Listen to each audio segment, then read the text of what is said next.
প্রথমে দুটো একটা কথা আপনাদের বলে দিচ্ছি, তারপর যদি কোনো প্রশ্ন থাকে সেই প্রশ্নগুলোর উত্তর নিশ্চয়ই দেবো।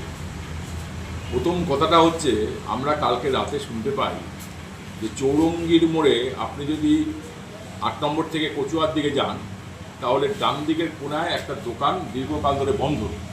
সেই বন্ধ দোকানের উপর মার্চ মাসের 20 তারিখে এসএফআই ডিওয়াইএফআইয়ের নামে একটা রাজনৈতিক স্লোগান তারা ওখানে ফ্লেক্স করে ঝোলায়, ওখানে দেয় এবং এই গোলবাজারেও দেয়, এবং সেটা ছিল।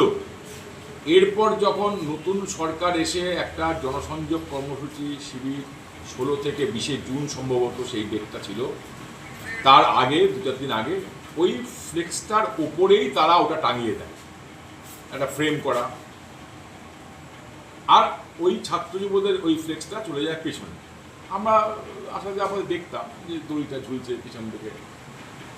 হঠাৎ করে হয়তো পরশু দিন আমি একবার চৌরঙ্গীর দিকে যাচ্ছি যখন, তখন দেখলাম যে ওই ফ্লেক্সটা, আমাদের ছাত্র যুবদের যে ফ্লেক্সটা, সেটা ওই বোর্ডের ওপরে চলে এলো।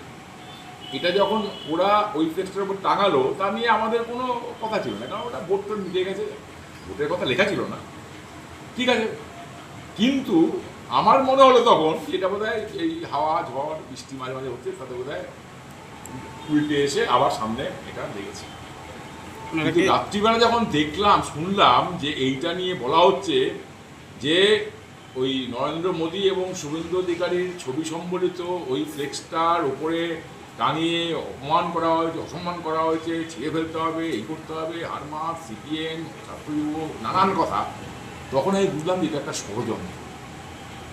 ষড়যন্ত্রটা হচ্ছে এই, হয় পেছনের ওই ফ্লেক্সটাকে ওরা সামনে নিয়ে এসেছে, কিন্তু ফ্লেক্সটার যে কোয়ালিটি দেখা যাচ্ছে ছবিতে, তাতে কারো কারো এটা সন্দেহ যে হুবহু ওই ফ্লেক্সটাকে নতুন করে ছেপে ওর উপর টাঙিয়ে দিয়েছে।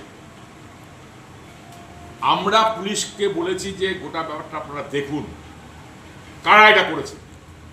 কারণ একটা যা ঘটনা না, সেইটাকে একটা হাজির করে তারপর দেখছি সকাল থেকে বলা হচ্ছে হারমাত শূন্য হবে, অমুক হবে, তমুক হবে, গোলবাজারে জমায়।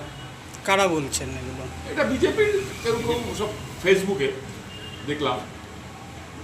তখন আমি আমাদের থানার যে ওসি সাহেব, তার সঙ্গে আমি যোগাযোগ করি যে দেখুন এরকম একটা ঘটনা আপনি কি জানেন? উনি বললাম যে শুনিনি। আমি ওনাকে বললাম চৌরঙ্গীর ব্যাপারটা, এবং এও বললাম যে 5টার সময় এরকম একটা আছে। আমরা তো 5টার সময় অফিস টফিস ওইভাবে করে না, আমাদের স্কুলটা সন্ধ্যের পর হয়, 7টাও বেজে যায় অনেক সময়।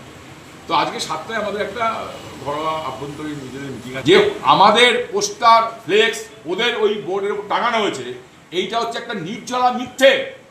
চৌরঙ্গীতে যারা আছেন তারা জানেন, দেখেন যেটা ছিল অনেক আগে, তারপরে টাঙিয়েছে। ঘটনাটা পুরোটাই সাজানো বলছে, সাজানো মানে পরিকল্পিত। এই সিপিআইএম এর উপরে একটা রোষ তৈরি করার চেষ্টা, জনমানসে একটা এটা বোঝানোর চেষ্টা যে দেখো সিপিআইএম এই কাজটা করেছে। সিপিআইএম এর সংস্কৃতি 15 বছরে বা তার আগে 34 বছরে কেউ বলতে পারবে কোনো পার্টি অফিসে গিয়ে সিপিআইএম এরকম হামলা করার চেষ্টা করেছে? কেউ বলতে পারবে যে কোনো মিটিং মিছিলে বিরোধীদের কোনো কিছু হয়েছে? আপনারা কি চাইছেন এখন? আমরা চাইছি পুলিশ প্রশাসন গোটার বিষয়টা তদন্ত করে দোষীদের, যারা পার্টি অফিসের উপরে হামলা করতে চাইলো, এইসব লাগিয়ে দিয়ে গেল, তাদের বিরুদ্ধে ব্যবস্থা নেই। আর বিজেপির নেতাদের আমি বলবো যে আপনাদের মধ্যে যদি শুভবুদ্ধি থাকে, তাহলে সেটা আপনারা প্রকাশ করুন। এই ঘটনার নিন্দা করবেন কিনা আপনারা ভাবুন। আমরাও এই নিজে, আমি ব্যক্তিগতভাবে আমি সুময়বাবুকে বলবো যে আপনি এটা কি করবেন দেখুন। আপনার পরিচয়টা? আমি সত্যসেবী কর, সিপিআইএম উত্তর 24 পরগনা জেলা সম্পাদক মণ্ডলীর সদস্য, বিধায়ক ছিলাম। একটা ছবি বাইরে আসলো যে রাজ্যের সরকার তার মুখ্যমন্ত্রী এবং প্রধানমন্ত্রীর ব্যানারের উপরে নাকি বামপন্থীরা ফ্লেক্স লাগিয়ে দিয়ে গেছে। আমি শুধু আপনাদের দেখাচ্ছি, এখানে দেখুন ইয়াং দিকে আর একটা চৌরঙ্গিতে 21শে মার্চ বিধানসভা ভোট সদ্য ডিক্লেয়ার্ড হয়েছে। বিধানসভা ভোট সদ্য ডিক্লেয়ার হয়েছে 21শে মার্চ, এবং তার পরে আমরা এই দুটো প্রচারের জন্য ফ্লেক্স লাগিয়েছি বিধানসভা নির্বাচনে, যে ধর্ম এবং দুর্নীতিকে পাথেয় করা যারা রাজনীতি করে তাদের বিচ্ছিন্ন করবে। আচ্ছা, তারপরে নির্বাচন হয়েছে 25 এবং 29, 4 তারিখ রেজাল্ট বেরিয়েছে। তারও দেড় মাস পরে গিয়ে এই নতুন সরকারের জনকল্যাণ শিবির, তার 40 দিন পরে আজকে গতকাল রাতে আমরা দেখতে পাচ্ছি একটা ফ্লেক্স। আচ্ছা, 5 মাস আগে একটা ফ্লেক্স লাগানো, সরকার হয়েছে মাত্র 100 দিন, হঠাৎ করে ফ্লেক্সটা কালকে রাতে বেরিয়ে আসলো। এবং ওখান থেকে যে লোকজন যাতায়াত করছেন 4-5 দিন ধরে, তার আগে কোনো ফ্লেক্স নেই। হঠাৎ করে সেই ফ্লেক্সটা কিভাবে বেরিয়ে আসলো এবং সেটা দিয়ে দেখানো হচ্ছে সরকারি প্রকল্পের উপরে। জনমানস থেকে যদি একটা সরকারের খুব দ্রুততার সাথে জনবিচ্ছিন্নতা বাড়ে, তাহলে তারা তখন চেষ্টা করে অন্য দলের প্রতি এই আক্রমণ করার। তাই আজকে গোলবাজারে মিছিল করা, গালাগালি করা এবং গেটে ছবি পোস্টারিং করা, এই সংস্কৃতি বাংলায় ছিল না।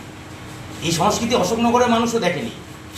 আগে যেমন তৃণমূল সরকার, তারা ভাবত যে যেটা আমরা করছি আমরা ঠিক করছি, মানুষ তার বিচার করেছে।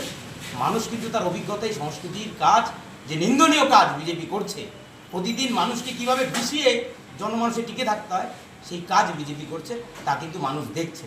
শুধুমাত্র একটা ঘটনা, সেটাকে মিথ্যে অপবাদ দিয়ে একটা 5 মাস আগে ফ্লেক্স লাগানো, সেটাকে হঠাৎ করে লাগিয়ে দেওয়া হচ্ছে, যে তাদের ফ্লেক্সের উপরে হঠাৎ করে লাগিয়ে দেওয়া হচ্ছে। এই নিন্দনীয় কাজের আমরা ধিক্কার জানাই এবং এর প্রতিবাদে বামপন্থীরা রাস্তায় থাকবে, চোখে চোখ রেখেই কথা বলবে। আপনার পরিচয়টা? আমার নাম দীপঙ্কর ঘনি, ডিএফআই রাজ্য কমিটি।